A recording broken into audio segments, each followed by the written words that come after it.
bahay namin kasama ang girlfriend niya at mula noon ay hindi na sila nagparamdam at ayaw nila kaming ipakilala sa apo namin. Tawagin niyo na lang po ako sa pangalang KK. Nag-move kami sa States noong 26 years old pa lang ako.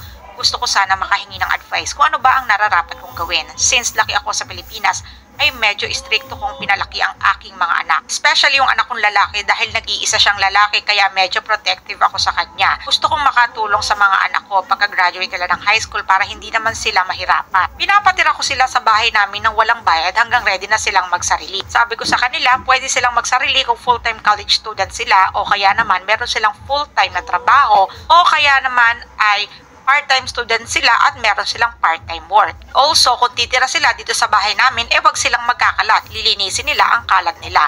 Ako lang kasi ang nagtatrabaho dahil may sakit ang asawa ko, kaya ako ang gumagawa ng majority ng house chores na tulad ng paglalaba, paglilinis at pagluluto at kung ano-ano pa. Nagsimula ang issue namin ng anak kong lalaki after niya makagraduate ng high school. Parang hindi na kasi siya interesadong mag-college at part-time lang ang kanyang trabaho.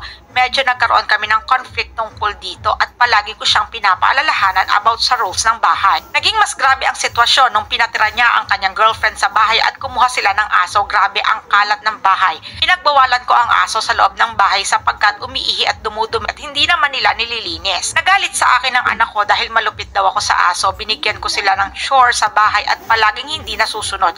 Grabe talaga ang galit ko kaya palagi kami nag-aaway. Mahigit 2 taon na ganito ang sitwasyon at dumating sa point na hindi ko na matiis at binigyan ko sila ng 30 days para umalis ng bahay. Nagpakasal silang dalawa at may anak na sila.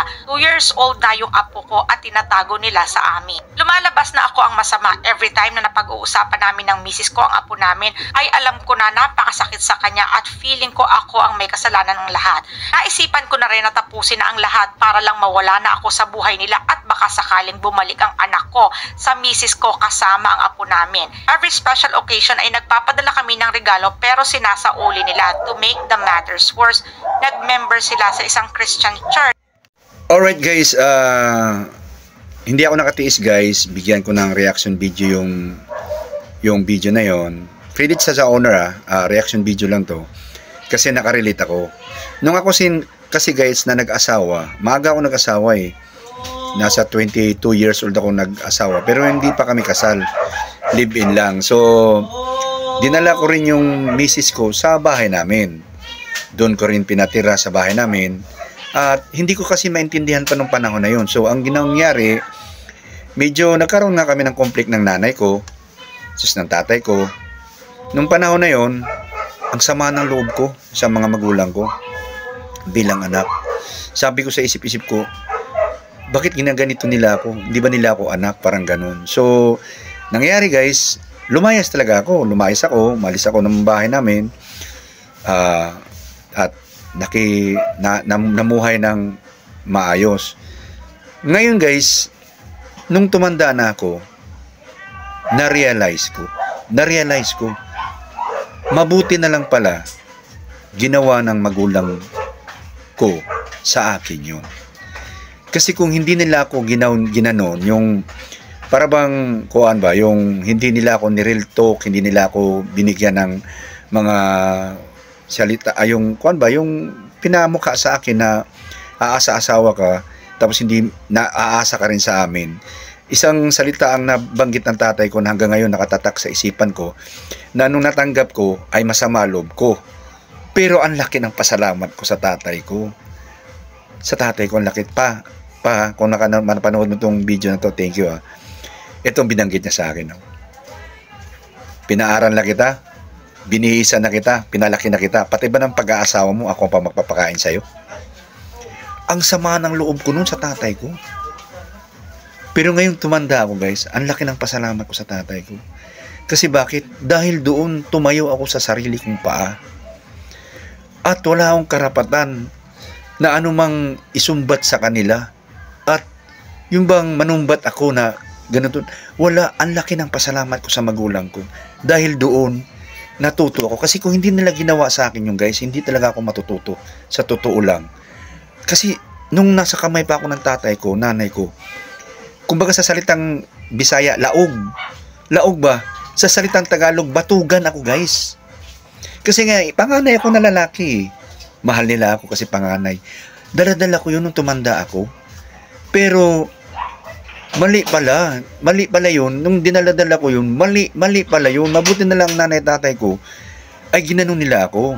Tinan mo yung anong ginawa ng anak nung pinaalis nila nung sa video, guys.